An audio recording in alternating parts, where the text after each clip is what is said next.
What horrible creature was in that shaking barrel? It took two strong men to lift it to the table. The policewoman carefully opened the lid and asked the old man what it was. The old man is shocked and asks where they got it. The men say they caught it in the town lake. Lost two of their teammates in the process. The old man pours the contents of the bucket into the fish tank. A strange-looking fish appeared before everyone's eyes. It has an aggressive mouth and fangs. The old man tries to stick his finger in the water and almost loses it. What's even scarier is that there's more than one of these fish. There are at least 10,000 of them in the town's lake. The old man was horrified. He took out a fossil from the house and put it next to the fish tank for comparison, but the fish looked exactly like the fossil. The old man finally confirmed that the strange fish were piranhas from 2 million years ago. They always feed in groups and are very sensitive to the smell of blood. Once a prey is injured, all the piranhas will swarm to it. But what's strange to him is that this kind of piranha should have been extinct a long time ago. Why did it suddenly appear? It turns out that just a few days ago, a small earthquake in the town caused the Earth's crust to crack underneath the lake. The ancient piranhas trapped in the underground lake were released. The next day,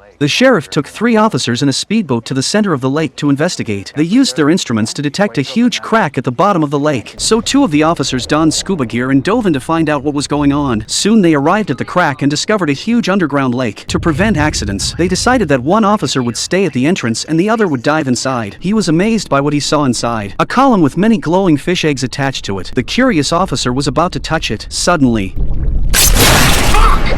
the light was too low for the officer to see clearly what was attacking him. He immediately lit a burning stick to check the situation. Unexpectedly, a horrible scene appeared in front of his eyes. At that moment, his teammates who were waiting at the entrance of the cave realized that the rope had been broken, so he rushed in to check on his teammates. But what he saw were thousands of piranhas eating his body, and it was too late for him to escape.